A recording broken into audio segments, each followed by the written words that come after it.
Jóvenes, nuevamente bienvenidos a la materia de Historia Moderna de la Política Occidental. En esta ocasión me gustaría que iniciemos platicando sobre los griegos, sobre la polis griega y los diferentes modelos, enfocándonos en esto, sobre todo en tanto la herencia que suponen para el pensamiento político en Occidente, así como también la concepción misma de Occidente para, para con todos los conceptos que incluyen los griegos en su pensamiento político y filosófico incluso. No me centraré mucho en eventos históricos, no platicaremos tanto de, por ejemplo, del periodo prehelénico, que es de 2700 a.C. hasta el 750, de cómo inicia, digamos, las civilizaciones griegas con Creta, los aqueos, de los que habla Homero en algún momento, etcétera, etcétera. No nos centraremos en esto, sino ya dentro del periodo helénico, en específico en el arcaico y el clásico. ¿En qué sentido o por qué nos centramos en el arcaico, en el periodo arcaico, donde surgen las polis? Bueno, pues justamente por esta razón, dado la importancia que tienen las polis como antecedente para el Estado-Nación, que a final de cuentas es, digamos, una posición de Occidente para el mundo y así funciona actualmente la política internacional a través de Estados-Nación y de otros organismos que ya veremos cómo se han ido creando. En el periodo clásico, a su vez, es donde se desarrolla en el arcaico y en el clásico es donde se desarrolla mayormente este pensamiento político, dado que ya en el periodo helenístico, que pertenece, digamos, a la época de los macedonios y de Alejandro Magno, bueno, el pensamiento político deja de ser un tanto innovador para dar paso, digamos, a un pragmatismo imperialista mucho mayor, herencia de los griegos hacia el pensamiento romano, que posteriormente estaremos viendo cuáles son las diferencias entre los griegos y los romanos y cuáles son las similitudes de sus sociedades. En este sentido, entonces hablaremos de la polis griega y de sus modelos. Trataré de que estas presentaciones sean relativamente sencillas, muy puntuales sobre algunos aspectos importantes y relevantes para no tardarnos mucho, aunque la materia se llama Historia Moderna de la Política Occidental y, digamos, es muy amplia. Me gustaría que nos centremos en conceptos base, en conceptos que nos vayan dando el hilo para la siguiente o el siguiente periodo histórico donde podamos irlos conectando. Es evidente que la ciudad es una de las cosas naturales y que el hombre es por naturaleza un animal social y que el insocial por naturaleza y no por azar es o un ser inferior o un ser superior del hombre. Así nos habla Aristóteles en su obra de la política, donde para él la ciudad y el ser, un ser social, es lo que hace al hombre lo que es. ¿No? O no es ni un dios ni es un animal, sino que el ser, el son político, el ser un ser social por naturaleza, ser político por naturaleza, está en la esencia del hombre y por ende la ciudad, la polis, el lugar donde se da esta, estas relaciones políticas es natural y es previa al hombre como individuo en tanto concepto y al hombre y es posterior al hombre, ¿no? Es decir, la polis será trascendente al hombre.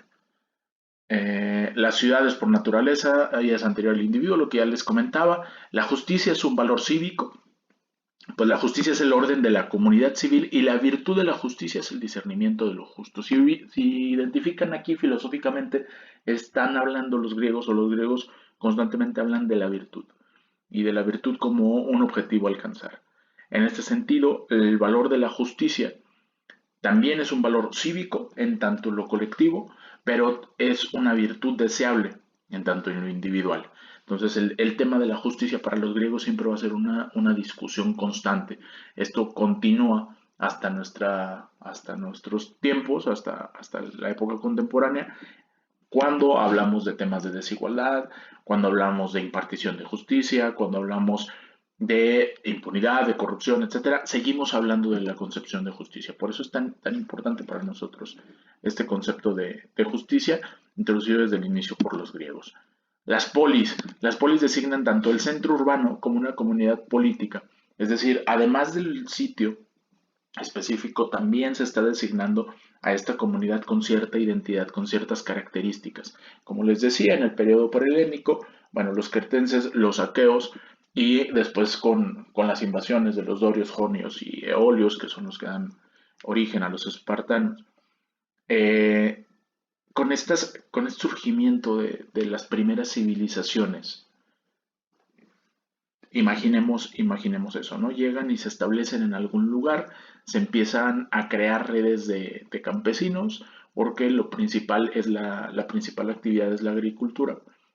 Posteriormente se desarrolla también el comercio, pero inicialmente es la agricultura. Y en este desarrollo de la agricultura tenemos que es importante crear ese sentido de identidad. ¿Y cómo se crea este sentido de identidad? Creando la figura de ciudadanos. ¿Y cómo los distingues después de los inmigrantes, de los invasores o incluso de aquellos otros errantes que llegan a ese mismo sitio? Bueno, pues empiezas a crear o empiezan a crear la figura de esclavitud. Y esta figura de esclavitud les permite explotar al extranjero o al otro, y tenían ciertas reglas para que pudieran dejar de ser esclavos. O incluso quien por deudas también se pudiera convertir en esclavo, lo podían mandar a esta parte de realizar trabajos forzados. Y ahorita veremos la lógica que tenían los griegos respecto de amo y esclavo. El, sí, de lo que significaba ser esclavo para ellos y lo que significaba también, por otro lado, ser amo, y por qué era algo que estaba dentro del marco de la justicia.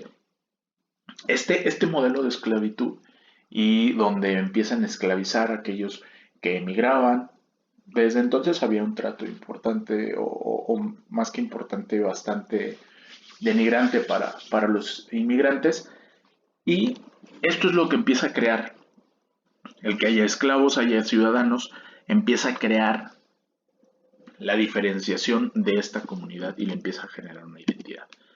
Las democracias. Bueno, para Aristóteles, en la era arcaica, debido al crecimiento de las ciudades y al fortalecimiento de las óplitas, la participación en el régimen político fue más amplia. Por eso, las que ahora llamamos democracias, los antiguos las llamaban politeia. A esto es a lo que se refiere cuando hablamos en términos griegos de la democracia, se referían a la politeia, donde todos estos ciudadanos tienen participación del gobierno, ¿no? Y entonces, al, al inicio, digamos, de estas civilizaciones, era obvio que aunque hubiera posibles jerarquías o algunos cargos para el gobierno se lo daban a sí mismos estas comunidades sociales. La democracia basada en el mejor pueblo, el campesinado, se dedica a hacer la guerra y labrar la tierra simultáneamente, pero que al no estar ocioso deja a los mejores el manejo de los asuntos políticos. ¿No?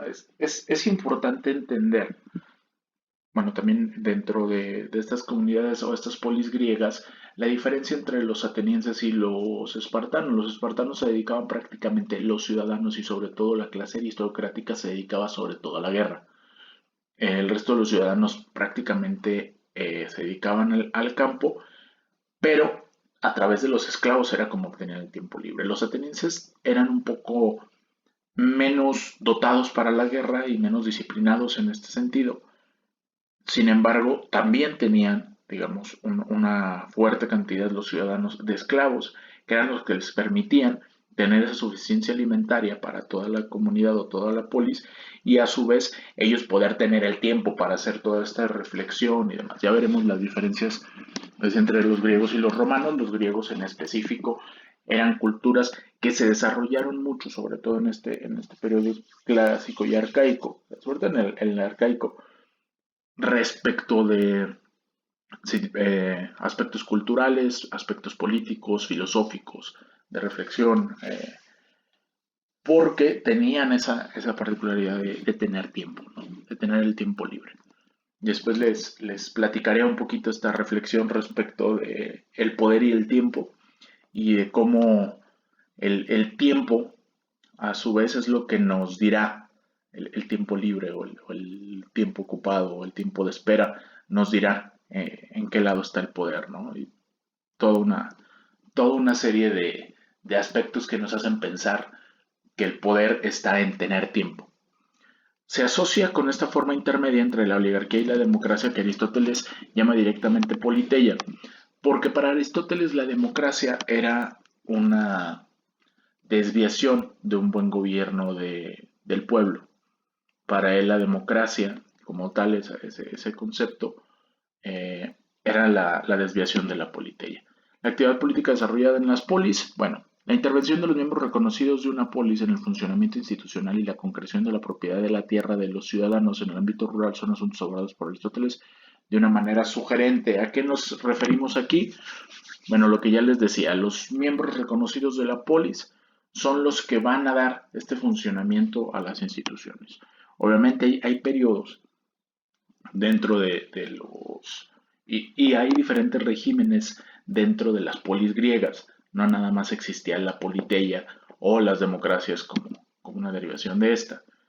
También había monarquías, también había tiranías, etcétera, ¿no? Y esto es lo que trata de clasificar posteriormente también Aristóteles. La política traza algunas distinciones dentro de un tipo u otro de politeia a partir de las funciones o actividades que podrían preponderar en su caso u otro.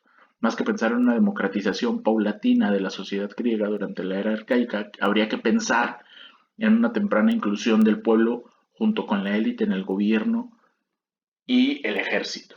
Entonces, como les decía, se integran esta gama de comunidades, se establecen en un espacio físico, las polis, y empiezan a crear sus propios mecanismos civilizatorios.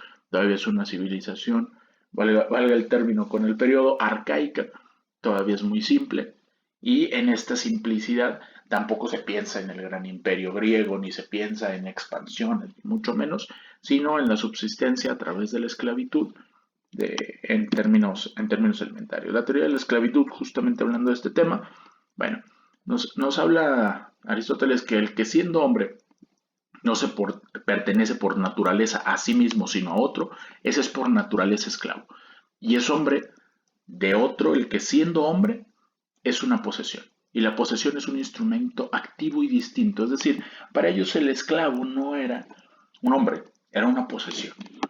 Y esta concepción, si la hacemos viajar hasta nuestro tiempo, por un lado nos puede hacer pensar sobre nuestra propia dignidad, en el que siendo hombre no se pertenece por naturaleza a sí mismo, sino a otro. ¿Qué tanto nos pertenecemos nosotros a nosotros mismos o estamos siendo dominados por alguien más? Y nuestro comportamiento obedece a la voluntad de alguien más y no a la propia, porque además no podemos identificar nuestra propia voluntad. Esto es una pregunta tanto filosófica, pero que desde los griegos ya se hacían y que sigue siendo vigente. Y por otro lado, el tener la concepción de que las personas pueden ser una posesión, pueden ser un instrumento o un activo. Entonces, en este sentido, es que se dan posteriormente algunos otros pensamientos como revoluciones obreras, revoluciones campesinas, indígenas, etcétera, porque en Occidente esta cosificación del ser humano, incluyendo movimientos feministas, obviamente, esta cosificación del ser humano puede ser hasta cierto punto una constante, ¿no? Dentro de la teoría de la esclavitud también hablamos de mandar y obedecer. Dicen los griegos, no solo son cosas necesarias, sino también convenientes. Y desde el nacimiento algunos están destinados a obedecer y otros a mandar. Esto habla de un determinismo por naturaleza propia del hombre, cosa con la que ya no estamos de acuerdo y veremos por qué cambiamos este tipo de concepciones que tenían los griegos respecto de mandar y obedecer y cómo es que de manera natural hay quienes estén destinados a mandar y quienes a obedecer. Nos rebelamos ante esta situación. Sin embargo, bueno, en algunas élites sobre todo sigue permaneciendo esta idea arcaica y en desuso e ilógica de los griegos, ¿no? Donde quiera que uno manda y otro obedece, hay una obra común. Esto también hasta cierto punto nos da, digamos, un norte respecto de lo que significa también la política. Cuando hay política, siempre hay una pugna de voluntades y a su vez esta pugna de voluntades va a generar que prevalezca la de uno u otro. Y entonces alguno en cierto punto o en cierta medida estará mandando y el otro obedeciendo para crear algo común. Es decir, la política la hacemos para crear lo común. esta pugna de voluntades se hace para crear algo que sea para todos o que sea de la comunidad. El tema es después, vienen problemas mucho más fuertes donde uno manda, el otro obedece y lo que se crea en común se lo apropia el que manda, ¿no? Que eso es lo que generalmente suele pasar. La esclavitud es conveniente y justa en ciertas condiciones, de acuerdo a los griegos. Es conveniente obviamente porque quien lo estaba escribiendo eran los beneficiarios de esta esclavitud, ¿no? O sea, jamás se le ha preguntado, dice Galeano, ¿no? Que si en algún momento los leones contaran las historias de cacería, eh, pues sería un cuento totalmente diferente al que cuentan los cazadores. Entonces, en este caso, pues quienes nos cuentan sobre la conveniencia de la esclavitud son los esclavistas y no los esclavos. No es lo mismo el poder del amo y el político. Aquí esta diferenciación es interesante. Uno ejerce el del amo sobre las personas libres por naturaleza y otro sobre los esclavos. El primero se refiere al político. El político ejerce un poder sobre las personas libres por naturaleza y el del amo sobre los esclavos. La ciencia del amo es la que enseña a servirse de los esclavos, pues el amo no lo es por adquirir esclavos, sino por saber servirse de ellos. Este tema de uso que tenían los atenienses, sobre todo, lo que yo les decía, para ellos el servirse del amo significa tener la posibilidad de que los esclavos, perdón, te den, te den los satisfactores que necesitas para el día a día y eso te da a ti la posibilidad de trascendencia, pero entendiendo lo que les decía, a los esclavos como posesiones. Este cuadrito de las formas de Estado o de los regímenes de los que nos habla Aristóteles, donde en los gobiernos de una sola persona, primero tenemos como, digamos, el régimen ideal a la monarquía y el corrupto o degradado del mismo es la tiranía. ¿Por qué son corruptos y por qué son adecuados? Bueno, primero porque la forma adecuada piensa en el bien común, aun cuando el gobierno es de una sola persona, hace las cosas pensando en el bien común y el régimen corrupto piensa para sí mismo. Entonces la aristocracia, como el gobierno de pocas personas, piensa para el común, pero gobiernan unos pocos, los más virtuosos, y la oligarquía, que es un régimen corrupto de también pocas personas, pero que piensan para sí mismos o que actúan para sí mismos y no para el bien común.